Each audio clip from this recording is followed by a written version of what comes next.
대학에서 법학교 수련하셨습니다. 온 박사님. 네, 감사합니다.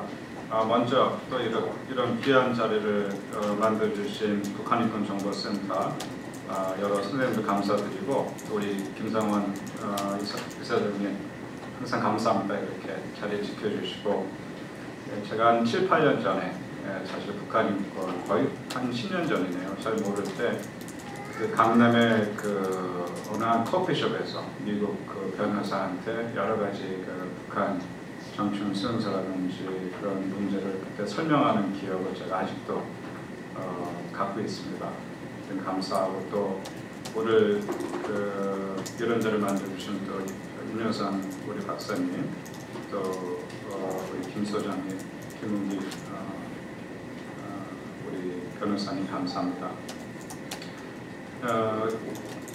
시간 관계상 제가 그 인권위에서 북한 인권팀이 있습니다. 그래서 나름대로 이제 저희들이 국가기관이니까 작년에 미국 그 국무부라든지, 또 올해는 이제 방금 저번 주에 EU회를 갔다 왔고, 또 인권위 전에는 그 북한이 아시다시피 그 아동권리 협약에 들어가 있는데, 그 아동권리 협약의 그 국가 보고서를 이렇게 국가 검토를 받을 때 그런 걸 참관하는 거를 좀 이렇게 그 틀 안에서 간단한 코멘트를 해보겠습니다. 먼저 이 자료를 이렇게 봤을 때 너무나 좋았던 게, 저는 오늘 아주 특별한 날이라고 생각하는 게, 여태까지 그 정치범 수용소에 대해서는 뭐 히든 굴락이라든지 몇 가지 좀 좋은 자료들이 국내뿐만 아니라 국외에도 이렇게 알려줘서 비교적 사람들의 관심을 많이 끌었습니다. 좀 그 존재 자체를 북한이 인정을 안 했기 때문에, 지금도 안 하고 있기 때문에 이걸 갖고 어떻게 할까에 대해서 상당히 좀 고민을 많이 하고 있는데, 오늘의 특별히 이제 그 정치범 수용소뿐만 아니라 북한의 그 제도권 내에 있는 구금 시설에 대한 그 인권 실태에 대한 이런 보고서는 이렇게 체계적으로 접한 거는 제가 처음인 것 같습니다. 다시 그 제도권 내에서의 구금 시설하고 제도권 밖에 하고 이렇게 차이가 있는데요. 우리가 이제 사실은 제도권 내에 그런 그 구금 시설, 교화소가 되든 아니면 노동당인 데가 되든 그런 거에 대한 것이 이제 더 알려져야 되고, 국제사회에서는 아직 이런 부분들이 알려지지 않고 있다. 근데 이게 알려지는 중요한 오늘 시작이 오늘이 됐다고 이렇게 저는 오늘 역사적인 의미를 부여하고 싶습니다. 물론 이제 이사장님 팔순 또 세레머니도 있었지만, 그래서 아까 막 그 발표를 하는데 분명히 이게 무거운 주제인데 또 좋은 자리이기 때문에 또 우리 연구원들이 에너지를 많이 갖고 또 밝은 모습을 보여서, 또 한편으로는 북한 인권 운동의 미래, 또 밝고 또 에너지가 있음을 또 보게 되는 것 같습니다. 자, 첫 번째 말씀, 그래서 이제 이런 부분들은, 근데 이제 한계가 중요한 게 뭐냐면, 이제 맨날 이제 이런 거 하면은 또 뭐 북한에 압박을 주느니 또 뭐 또 정치적으로 이용을 하네 뭐네, 또 국내적으로는 또 그런 얘기 또 나오겠죠. 하지만 이제 아시다시피 딱 국외만 나가면은 그런 이슈보다도 이게 팩트냐, 어떻게 조사가 됐느냐, 지금 현재 있는 국제인권 제도에서 이게 어떤 식으로 구제가 될 거고 해결이 될 거냐, 그런 논의가 되게 되어 있습니다.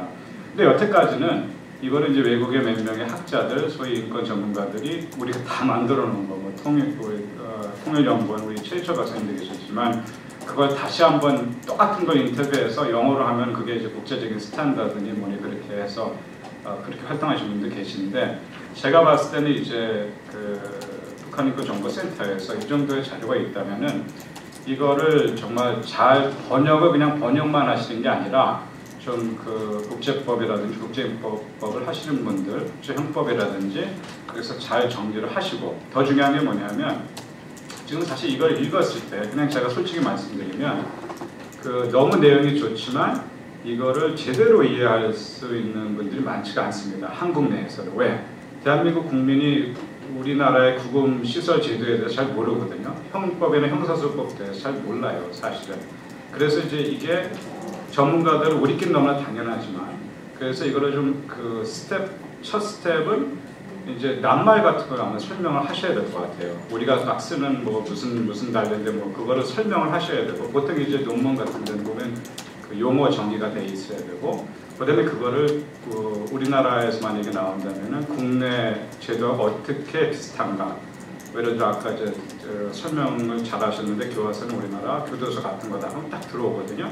그런 식으로. 또 외국에서 이걸 안다면은 그 소위 말하는 국제 그 형사법 제도, 특히 영국 제도에서 이게 어떻게 비슷하게 설명이 되는가를 그 과정을 거치시면은 정말 중요한 아주 기본 자료가 될 것 같습니다.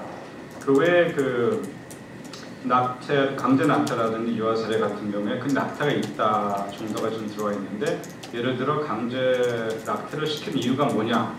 그냥 교도소에서 애를 못 기른다는 거가 있겠고 두 번째는 이게 좀 인종적인 이슈가 있다면 예를 들어 뭐 그 탈북 여성들이 북한 주변에 있는 그 나라의 남성들과 그런 관계에서 뭐 인종 순혈주의적인 이슈가 있다면 이거는 이제 간단한 무슨 인권 유린뿐만 아니라 소위 우리가 말하는 반인륜적 범죄 그리고 제노사이드가 되거든요. 특정 인종에 대한 이런 행태를 한다면 그런 것이 이제 구체적인 케이스가 돼서 우리가 얘기하는 국제 형사법 제도, 좀 ICC가 되던 그런 것들이 하나의 케이스가 되는 거죠. 이 케이스라는 것은 아시다시피 뭐 몇만 케이스가 중요한 게 아니라 구체적으로 한 케이스가 되든 10케이스가 되든 빅팀이 있고 가해자가 있고 그러면 이제 케이스가 되는 겁니다. 그 이제 그런 면에서 이렇게 하시면 좋을 것 같고 그 다음에 그 두 가지만 이제 정리를 하고 이제 말씀드리고 정리를 하겠습니다. 지금 국제 캠페인에 대해서 아까 이제 권고를 하셨는데 최근에 EU 의회를 인권위에서 갔다 왔습니다. 같이 공천을 했는데 거기 EU 의원들도 그렇고 EU 집행부에서 아주 확고하더라고요. 자기네들이 해외 공조를 하고 협력할 때 세 가지 원칙이 있다. 뭐 한국도 마찬가지예요. 그러니까 그것 똑같은 원칙에서 FTA를 우리가 한 이유는 뭔지 아느냐? 그게 우리가 해외 공조를 할 때는 첫째 민주주의, 둘째 인권, 세 번째 법치, 소위 말해서 디모크라시, 휴먼 라이트, 룰 오브 로. 그 프린시플 갖고 어느 나라를 통상을 하던 교류를 하던 원조를 이렇게 주고 있다. 그래서 북한도 이제 그런 식으로 그분들이 이제 원칙을 갖고 교류를 하거나 또는 지원을 하거나 또 북한 인권 개선은 노력하겠다. 그렇게 이제 확인을 했고요. 그 다음에 이제 우리 이제 법제연구원에서도 이렇게 나와주셨는데 그럼 이런 우리의 노력들이 그런 국제사회에서 노력들이 효과가 있느냐? 그럼 또 어떤 사람들은 막 없다 뭐 그러는데 사실은 제가 봤을 때는 제가 확인한 거로서 효과가 있습니다. 무슨 얘기냐면은 예를 들어 그 CRC 아까 아동권리 이제 북한이 들어가 있는 네 가지의 국제 인권 협약이 있는데 자유권 계약, 사회권 계약, 아동 권리 계약, 그다음 여성 차별 금지 계약이 있는데 저는 이제 이양희 교수님이 이제 부위원장으로 계신 CRC 아동권리 협약을 가서 북한이 이제 그 검사를 받을 때 볼 기회가 있었는데 상당히 북한이 그 회의를 할 때 되게 진지하게 하더라고요. 그 무슨 얘기냐면은 예를 들어 옛날에 불과 10년 전만 해도 북한에서 그 장애인이 있다 또는 그 자체를 인정을 안 한 걸로 알고 있는데 인정을 한 것뿐만 아니라 자기 나라에 북한에서 장애인 차별, 우리로 말하면 장차법 같은 거, 장애인 보호법 같은 걸 만들었다고 이렇게 발표를 하더라고요.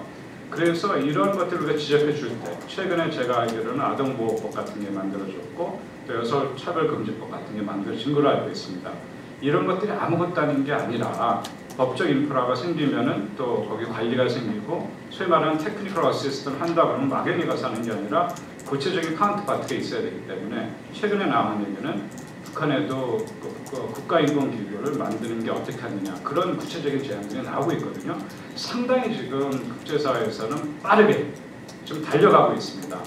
그래서 지금 우리가 그런 면에서 이런 자리가 너무나 중요하고 제가 우리 이사장님하고 또 우리 북한인권정보센터 우리 분들 윤혜선 박사님들하고 얘기할 수 있는 거는 앞으로 이제 이런 자료를 일반인들한테, 전문인한테, 국제적인 전문가한테, 국제적인 여러 오피니언 메이커한테 다 나눠드리고 그 다음에 소통을 하고 그 다음에 지금 가용한 모든 제도 아까 이제 우리 손 박사님 말씀하시는 뭐 형사가 되든 민사가 되든 국내외 사법제도, 국제적 십자 여태까지는 그냥 하나 아니면 두 개로 올인을 했는데 모든 것을 활용을 해서 정말 그 북한 인권 개선을 위해서 우리 같이 정리되어 나가지 않겠습니까?